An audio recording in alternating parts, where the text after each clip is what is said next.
കേരളത്തിലെ BSc nursing ഉൾപ്പെടെയുള്ള 12 paramedical കോഴ്സുകളിലേക്കുള്ള government സീറ്റുകളിലെ merit സീറ്റുകളുടെ അഡ്മിഷൻ നടത്തുന്ന ഒരു പ്ലാറ്റ്ഫോമാണ് LBS. LBS വഴി ഗവൺമെന്റ് മെറിറ്റ് സീറ്റുകളിൽ പാരാമെഡിക്കൽ കോഴ്സുകൾക്കും നഴ്സിംഗിനും അഡ്മിഷൻ ലഭിക്കുന്നതുകൊണ്ടുള്ള ഗുണമെന്ന വലിയൊരു തുക ഡൊണേഷൻ ആയിട്ട് കൊടുക്കേണ്ട കാര്യമില്ല. കൂടാതെ തന്നെ മികച്ച സ്കോളർഷിപ്പുകൾ വഴിയും വിദ്യാർത്ഥികൾക്ക് പഠിക്കാവുന്നതാണ്.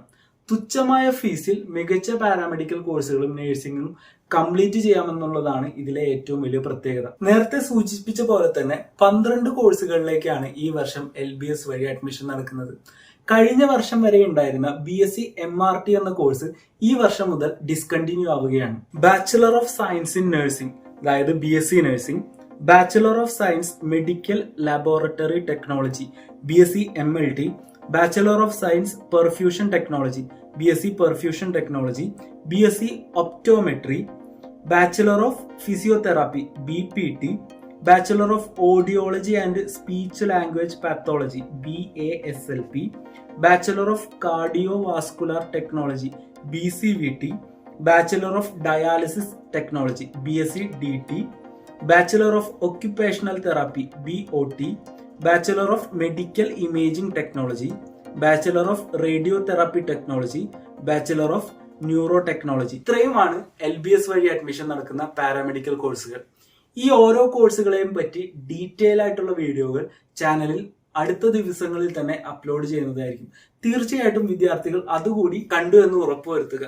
കാരണം പാരാമെഡിക്കൽ കോഴ്സ് എന്ന് വളരെ ജനറൽ ആയിട്ട് പറഞ്ഞു പോകുന്നു എന്നുണ്ടെങ്കിലും ഈ കോഴ്സുകൾക്കെല്ലാം ജോലി സാധ്യതയും സാലറിയിലും വളരെയധികം വ്യത്യാസങ്ങളുണ്ട്. ഇവയെ പറ്റി മനസ്സിലാക്കാൻ വരുന്ന ദിവസങ്ങളിൽ ചാനലിൽ അപ്ലോഡ് ചെയ്യുന്ന വീഡിയോസ് ഡീറ്റെയിൽ ആയിട്ട് തന്നെ വിദ്യാർത്ഥികൾ കാണാൻ ശ്രമിക്കുക. LBS സെന്ററുകൾ നേരിട്ട് അഡ്മിഷൻ നടത്തുന്ന സീറ്റുകളാണ് ഗവൺമെന്റ് സീറ്റുകൾ അല്ലെങ്കിൽ മെറിറ്റ് സീറ്റുകൾ. ഗവൺമെന്റ് കോളേജുകളിലെ മുഴുവൻ സീറ്റുകളും, ഗവൺമെന്റ് സെൽഫ് ഫിനാൻസിംഗ് കോളേജുകളിലെ സീറ്റുകളും, അതുപോലെ ഗവൺമെന്റുമായിട്ട് 50% സീറ്റുകൾ പങ്കുവെക്കാമെന്ന് ധാരണയിലായിട്ടുള്ള പ്രൈവറ്റ് സെൽഫ് ഫിനാൻസിംഗ് കോളേജുകളിലെ സീറ്റുകളും നേരത്തെ പറഞ്ഞ ഗവൺമെന്റ് മെറിറ്റ് സീറ്റുകൾക്ക് കീഴിൽ വരും. ഇനി മൈനോറിറ്റി സ്റ്റാറ്റസ് ഉള്ള കോളേജുകളിലെ 20% സീറ്റുകൾ ആ പർട്ടിക്കുലർ മൈനോറിറ്റി കമ്മ്യൂണിറ്റിയിലെ വിദ്യാർത്ഥികൾക്ക് വേണ്ടിയിട്ട് റിസർവ്ഡ് ആയിരിക്കും. ഈ 20% സീറ്റുകൾ അപ്ലൈ ചെയ്യുന്ന മൈനോറിറ്റി കമ്മ്യൂണിറ്റിയിൽ നിന്നുള്ള വിദ്യാർത്ഥികളിൽ നിന്നും മെറിറ്റ് ബേസ്ഡ് ആയിട്ടായിരിക്കും ഫില്ലാവുക. അത്തരം വിദ്യാർത്ഥികളിലൂടെ ഈ സീറ്റുകൾ ഫില്ലാവാത്ത പക്ഷം നേരത്തെ പറഞ്ഞ ഗവൺമെന്റ് മെറിറ്റ് സീറ്റിലുള്ള വിദ്യാർത്ഥികളിൽ നിന്നും മെറിറ്റ് ബേസ് ആയി തന്നെ ഫില്ലാവുന്നതായിരിക്കും. സാധാരണയായിട്ടുള്ള മാൻഡേറ്ററി റിസർവേഷന് പുറമെ യൂണിയൻ ടെറിട്ടറി ആയിട്ടുള്ള ആൻഡമാൻ നിക്കോബാറിൽ നിന്നുള്ള വിദ്യാർത്ഥികൾക്കും ലക്ഷദ്വീപിൽ നിന്നുള്ള വിദ്യാർത്ഥികൾക്കും ഫിസിക്കലി ഡിസേബിൾഡ് ആയിട്ടുള്ള വിദ്യാർത്ഥികൾക്കും ട്രാൻസ്ജെൻഡർ കമ്മ്യൂണിറ്റിയിൽ നിന്നുള്ള വിദ്യാർത്ഥികൾക്കും റിസർവേഷൻ ഉണ്ടായിരിക്കുന്നതാണ്. ഇനി അപ്ലിക്കേഷൻ ആവശ്യമായിട്ടുള്ള രേഖകൾ, സർട്ടിഫിക്കറ്റുകൾ എന്തൊക്കെയാണ് എന്നാണ് നോക്കാൻ പോകുന്നത്. ആദ്യമായിട്ട് പേഴ്സണൽ ഡീറ്റെയിൽസ് ആയിട്ടുള്ള ഉപയോഗിച്ചുകൊണ്ടിരിക്കുന്ന ഒരു മൊബൈൽ നമ്പർ, ഇമെയിൽ ID, അതിനൊപ്പം തന്നെ പാസ്പോർട്ട് സൈസ് ഫോട്ടോയുടെയും ഒരു സിഗ്നേച്ചറിന്റെയും സ്കാൻഡ് കോപ്പിയും ആവശ്യമാണ്. അത്യാവശ്യമായിട്ടുള്ള സർട്ടിഫിക്കറ്റുകളിലേക്കാണ് കടക്കാൻ പോകുന്നത്. ഈ ഭാഗം വിദ്യാർത്ഥികൾ ശ്രദ്ധിച്ചു കാണുക. ഇതിലേതെങ്കിലും ഒരു സർട്ടിഫിക്കറ്റ് ആവശ്യമായിട്ടുള്ളവരാണെന്നുണ്ടെങ്കിൽ തീർച്ചയായിട്ടും നേരത്തെ തന്നെ അത് എടുത്തു വെക്കേണ്ടതാണ്. ആദ്യമായിട്ട് നേറ്റിവിറ്റി സർട്ടിഫിക്കറ്റ് ആണ്. ഈ സർട്ടിഫിക്കറ്റിന് ആജീവനാന്തം കാലാവധിയുണ്ട്. അതുകൊണ്ട് തന്നെ ഒരിക്കൽ ഇത് എന്തെങ്കിലും ആവശ്യത്തിന് എടുത്ത വിദ്യാർത്ഥികൾ ഉണ്ടെന്നുണ്ടെങ്കിൽ അത് നിങ്ങൾക്ക് ഇനിയും തുടർന്നും എപ്പോൾ വേണമെങ്കിലും ഉപയോഗിക്കാവുന്നതാണ്. കേരളത്തിൽ നിന്നുള്ള വിദ്യാർത്ഥിയാണ് എന്ന് ഉറപ്പുവരുത്താൻ വേണ്ടിയാണ് ഈ നേറ്റിവിറ്റി സർട്ടിഫിക്കറ്റ് ആവശ്യപ്പെടുന്നത്. SSLC സർട്ടിഫിക്കറ്റിൽ നിങ്ങളുടെ ബർത്ത് പ്ലേസ് രേഖപ്പെടുത്തിയിട്ടുണ്ടെങ്കിൽ SSLC സർട്ടിഫിക്കറ്റ് നേറ്റിവിറ്റി സർട്ടിഫിക്കറ്റിന് പകരം ഉപയോഗിക്കാവുന്നതാണ്. ഇതല്ലാത്ത പക്ഷം ബർത്ത് സർട്ടിഫിക്കറ്റും ഇതേ ആവശ്യത്തിന് ഉപയോഗിക്കാം. അതല്ലെങ്കിൽ നേറ്റിവിറ്റി സർട്ടിഫിക്കറ്റ് തന്നെ നേരിട്ട് സമർപ്പിക്കാവുന്നതാണ്. അടുത്തതായിട്ട് ഡേറ്റ് ഓഫ് ബർത്ത് പ്രൂവ് ചെയ്യാൻ വേണ്ടിയിട്ടുള്ള രേഖകളാണ്. ബർത്ത് സർട്ടിഫിക്കറ്റ് അല്ലെങ്കിൽ SSLC സർട്ടിഫിക്കറ്റ് ഇതിനു വേണ്ടിയിട്ട് ഉപയോഗിക്കാവുന്നതാണ്. അടുത്തതായിട്ട് +2 സർട്ടിഫിക്കറ്റ് ആണ്. മുൻ വർഷങ്ങളിൽ +2 പാസ്സായ വിദ്യാർത്ഥികൾക്ക് മാത്രമാണ് +2 സർട്ടിഫിക്കറ്റ് അപ്ലോഡ് ചെയ്യേണ്ട ആവശ്യമുള്ളൂ. ഈ വർഷം +2 പാസ്സാകുന്ന വിദ്യാർത്ഥികൾ രജിസ്ട്രേഷൻ നമ്പർ മാത്രം അപ്ലോഡ് ചെയ്താൽ മതിയാകും. നിങ്ങളുടെ സർട്ടിഫിക്കറ്റും മറ്റ് രേഖകളും ഗവൺമെന്റ് ഡാറ്റാബേസിൽ നിന്ന് നേരിട്ട് തന്നെ LBS സെന്ററിലേക്ക് എത്തിക്കാൻ സാധിക്കുന്നതാണ്. പക്ഷേ സ്റ്റേറ്റ് സിലബസിൽ പഠിച്ച വിദ്യാർത്ഥികൾക്ക് മാത്രമാണ് ഉപകാരപ്പെടുക. ICSE, CBSE സിലബസുകളിൽ പഠിച്ച വിദ്യാർത്ഥികൾ രജിസ്ട്രേഷൻ നമ്പറിനോടൊപ്പം മാർക്ക് കൂടി അപ്ലോഡ് ചെയ്യേണ്ടി വരും. അടുത്തതായി നോൺ ക്രിമിലെയർ സർട്ടിഫിക്കറ്റ് ആണ്, NCL സർട്ടിഫിക്കറ്റ്. OBC, OEC വിഭാഗത്തിൽപ്പെട്ട വിദ്യാർത്ഥികൾക്കാണ് ഈ സർട്ടിഫിക്കറ്റ് വേണ്ടി വരിക. കേരള വിദ്യാഭ്യാസ ആവശ്യത്തിനായിട്ട് വില്ലേജ് ഓഫീസിൽ നിന്നോ അക്ഷയ സെന്റർ വഴിയോ ഈ സർട്ടിഫിക്കറ്റ് വാങ്ങാവുന്നതാണ്. 1 വർഷമാണ് ഈ സർട്ടിഫിക്കറ്റിന്റെ കാലാവധി. 1 വർഷത്തിനുള്ളിൽ നിങ്ങൾ നോൺ ക്രിമിലെയർ സർട്ടിഫിക്കറ്റ് എടുത്തിട്ടുണ്ടെന്നുണ്ടെങ്കിൽ ഈ സർട്ടിഫിക്കറ്റ് നിങ്ങൾക്ക് ഈ ആവശ്യത്തിനും ഉപയോഗിക്കാവുന്നതാണ്. 1 വർഷം കഴിഞ്ഞതാണെന്നുണ്ടെങ്കിൽ നിങ്ങൾ പുതിയ സർട്ടിഫിക്കറ്റിന് അപ്ലൈ ചെയ്യേണ്ടി വരും. ഇവിടെ വിദ്യാർത്ഥികൾ ശ്രദ്ധിക്കേണ്ട ഒരു കാര്യം, നീറ്റ് എക്സാമിന് വേണ്ടിയിട്ട് എടുത്ത സർട്ടിഫിക്കറ്റ് ഇവിടെ ഉപയോഗിക്കാൻ സാധിക്കില്ല. അത് കേന്ദ്ര വിദ്യാഭ്യാസ ആവശ്യത്തിന് വേണ്ടിയിട്ട് എടുത്ത സർട്ടിഫിക്കറ്റ് ആണ്. സംസ്ഥാന വിദ്യാഭ്യാസ ആവശ്യത്തിന് വേണ്ടി എടുത്ത സർട്ടിഫിക്കറ്റ് മാത്രമാണ് ഇവിടെ ഉപയോഗിക്കാൻ സാധിക്കുകയുള്ളൂ. ഇനി ജനറൽ വിഭാഗത്തിൽ പെടുന്ന വിദ്യാർത്ഥികൾക്ക് വരുന്ന 10% റിസർവേഷന് വേണ്ടിയിട്ടുള്ള EWS സർട്ടിഫിക്കറ്റ് ആണ് അടുത്തത്. ഇത് താലൂക്ക് ഓഫീസിൽ നിന്നാണ് ലഭിക്കുക. നേരത്തെ പറഞ്ഞ പോലെ തന്നെ നീറ്റിന്റെ ആവശ്യത്തിന് വേണ്ടിയിട്ടുള്ള സർട്ടിഫിക്കറ്റ് ഇവിടെ ഉപയോഗിക്കാൻ സാധിക്കില്ല. സംസ്ഥാന വിദ്യാഭ്യാസ ആവശ്യത്തിന് വേണ്ടിയിട്ട് പ്രത്യേകം EWS സർട്ടിഫിക്കറ്റ് എടുക്കേണ്ടതാണ്. ഇതിന്റെയും കാലാവധി 1 വർഷമാണ്. അടുത്തതായിട്ട് കാസ്റ്റ് സർട്ടിഫിക്കറ്റ് ആണ്.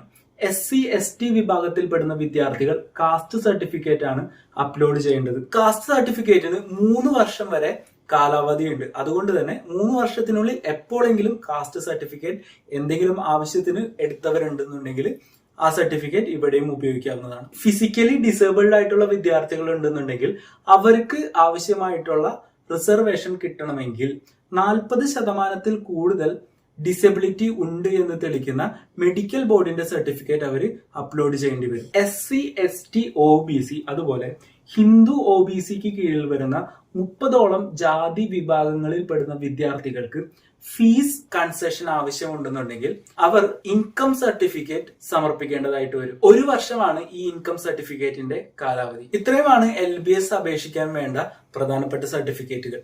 ഇനി LBSനൊപ്പം തന്നെ CMETഉം CPASഉം അതുപോലെ മറ്റ് പ്ലാറ്റ്ഫോമുകളും നഴ്സിംഗ് പാരാമെഡിക്കൽ കോഴ്സുകൾക്ക് അപ്ലൈ ചെയ്യാൻ കേരളത്തിൽ നിലവിലുണ്ട്. ഇവയും ഗവൺമെന്റ് സീറ്റുകൾ ഉൾപ്പെടുന്നവയാണ്.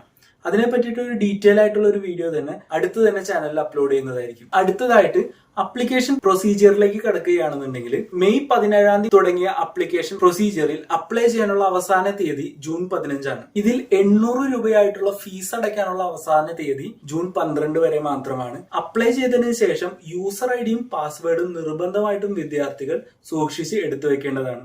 ഇനി അപ്ലിക്കേഷന്റെ അഡ്മിഷൻ പ്രൊസീജിയറിന്റെ മറ്റ് ഘട്ടങ്ങളിൽ ഇവയെല്ലാം വേണ്ടിവരും. ഇനി LBS അപ്ലിക്കേഷന്റെ മറ്റ് അനുബന്ധ ഘട്ടങ്ങളിലേക്ക് കടക്കാം. അപ്ലൈ ചെയ്തതിനു ശേഷം അടുത്ത പ്രധാനപ്പെട്ട ഘട്ടം വേരിഫിക്കേഷൻ ആണ്. വിദ്യാർത്ഥികൾ LBS സൈറ്റിൽ കയറി നിങ്ങളുടെ അപ്ലിക്കേഷൻ സബ്മിറ്റ് ചെയ്യുന്നതിനനുസരിച്ചിട്ട് LBS സെന്റർ നിങ്ങൾ വെച്ച അപ്ലിക്കേഷനിൽ കൊടുത്തിട്ടുള്ള കാര്യങ്ങളും മറ്റു രേഖകളും വേരിഫിക്കേഷൻ നടത്തും. വേരിഫിക്കേഷന്റെ സ്റ്റാറ്റസ് സൈറ്റിൽ കയറി കഴിഞ്ഞാൽ നിങ്ങൾക്ക് കാണാവുന്നതാണ്. അതിനുശേഷം കൊടുത്തിരിക്കുന്ന അപ്ലിക്കേഷനിൽ എന്തെങ്കിലും മാറ്റങ്ങൾ വരുത്തണം, അതല്ലെങ്കിൽ വരുത്തണം എന്നുണ്ടെങ്കിൽ അതിനുള്ള അവസരം ഒരു ജൂൺ 2 ഉണ്ടാവുക. കൊടുത്തിരിക്കുന്ന രേഖകളിൽ എന്തെങ്കിലും രീതിയിലുള്ള തെറ്റുകൾ LBS സെന്റർ കണ്ടെത്തുകയാണെന്നുണ്ടെങ്കിൽ അതിന് റീമാർക്കും വേരിഫിക്കേഷന് ശേഷം നോട്ടിഫിക്കേഷൻ ആയിട്ട് സ്റ്റുഡൻസ് ID വഴി എൻറ്റർ ചെയ്ത് കഴിയുമ്പോൾ കാണാൻ സാധിക്കും. ജൂലൈ 18 പ്രൊവിഷണൽ റാങ്ക് ലിസ്റ്റ് പുറത്തു വരിക. ഇതിൽ എന്തെങ്കിലും മിസ്റ്റേക്ക് ഉണ്ടെന്നുണ്ടെങ്കിൽ കറക്റ്റ് ചെയ്യാനുള്ള അവസരം വിദ്യാർത്ഥികൾക്ക് ഉണ്ടാവും. അതിനുശേഷം ജൂലൈ 10 ഫൈനൽ റാങ്ക് ലിസ്റ്റ് വരിക. അതിനുശേഷമാണ് ഓപ്ഷൻസ് അറേഞ്ച്മെന്റിനുള്ള അവസരം ആദ്യമായിട്ട് വിദ്യാർത്ഥികൾക്ക് ലഭിക്കുക.